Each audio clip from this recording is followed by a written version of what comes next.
Welcome to another SirJamesDTech video.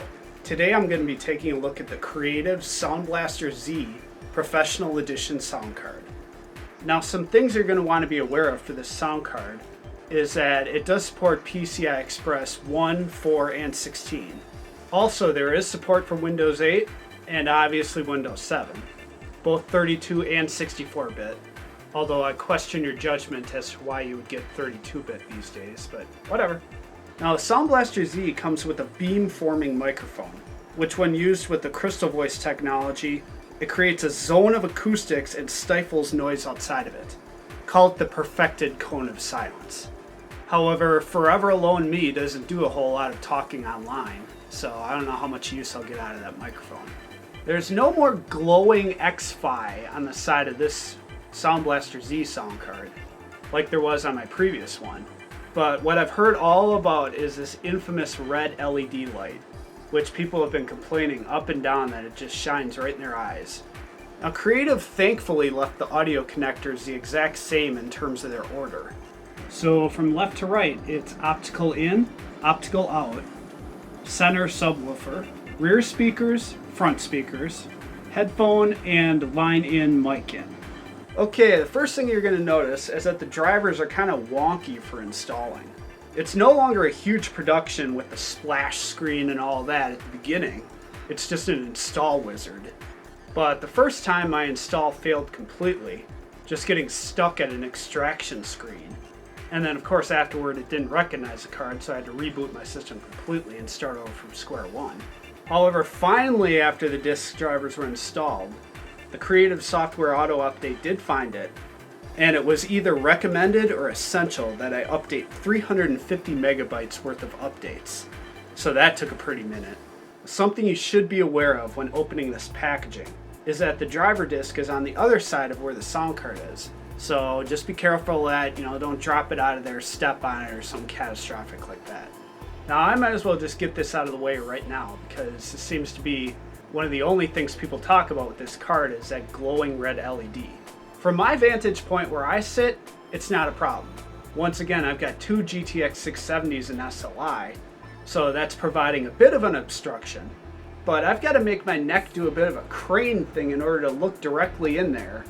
And when you do that, yes, it's blinding. Part of the problem is that there's absolutely no covering over the LED, unlike you can see my cathode strip right there.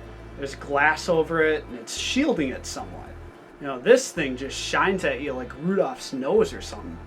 Absolutely no buffer between the light and your eyes.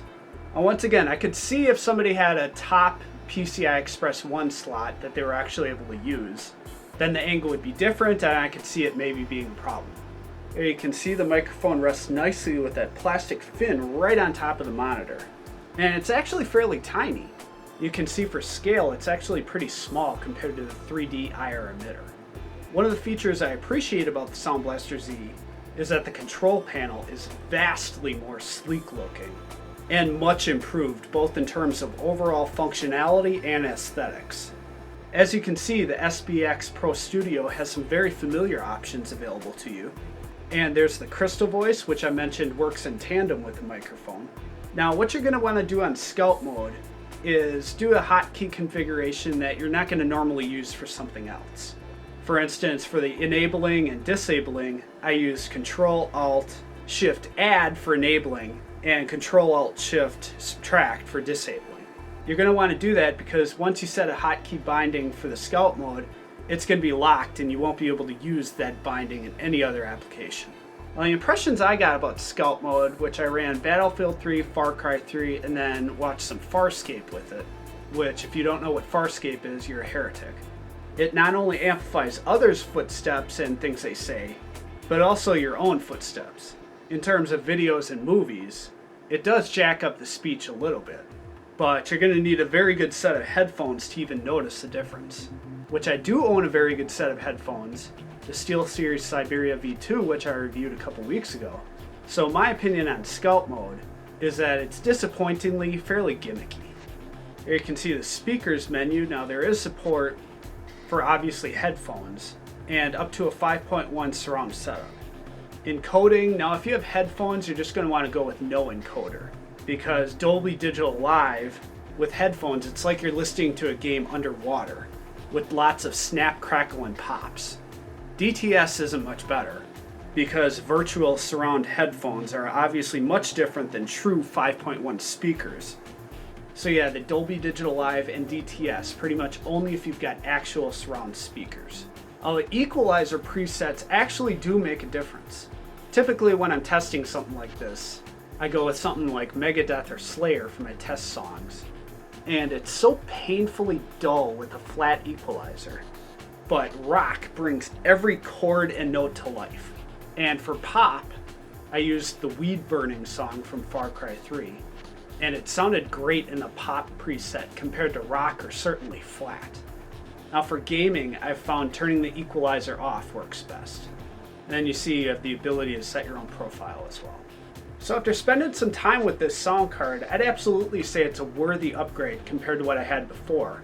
The price is going to run you around $100, which is what I got it on Amazon, to $115, you know, some places, Newegg, Tiger Direct, wherever you want to shop for it, Fleabay. Something to keep in mind if you've got stereo surround setup, you're going to want a Toast-Link cable, okay, which is what I've got running from my Z5500 over to the sound card. And otherwise you're all set. I mean, it comes with everything you need, comes with a great driver disc. Remember, it's on the other side of the packaging, so don't let it fall out. And the red LED really isn't an issue for me. You know, again, it could be the positioning of the slot it's in, but it hasn't been shining in my eyes or anything like that. So all in all, Scout Mode's a gimmick. Okay, let me just tell it the way it is as far as I can judge. I think the price is great. I like the fact that it's got updated drivers. Gaming sounds wonderful. Movies sound terrific. The equalizer presets are right on. I mean, I'm not an audiophile, you know, but to me it sounds great, and I can really notice the difference between rock, pop, flat, off. You know, it really sounds terrific. So this is my recommendation, that it's a worthy upgrade. If you have something like I had before, the Creative X5 Fatality Titanium Pro, and you're thinking about whether you should upgrade or not, I'd say go for it. Okay, plus the fact it's 4 years later, you know, unless you bought the thing just a few months ago, you're going to want to upgrade at some point, just for hardware's sake and drivers. So I would definitely say this is a worthy upgrade. Go ahead, get the Sound Blaster Z. I've got the Professional Edition, because again, I don't need, you know, the front panel, all that stuff. It comes with a pretty darn good microphone. And so yeah, absolutely, go ahead, run out and get the Creative Sound Blaster Z. So what I would really like to know from all of you is, should I upgrade to the Corsair 900D full tower case? Well, super tower case they're calling it, because I've had the 800D for a couple years now, and I don't have the water cooling anymore, obviously, and the pricing is right in the $350 to $400 range for the 900D. It's not coming out for a couple weeks, so go ahead and leave me a comment right down in the section below and tell me what you think. You know, is it a waste of money for me that doesn't have water cooling? I mean, something I said to somebody in a forum was that it's like buying the best snowblower in the world and you live in Southern California, you know, if you don't have water cooling. Supposedly there's improvements with it for air cooling, but I don't know if I should take the plunge. So tell me what you think, and please remember to subscribe to SirJamesDTech on YouTube, and also follow me on Twitter at SirJamesDTech. Until next time, everybody. Talk later.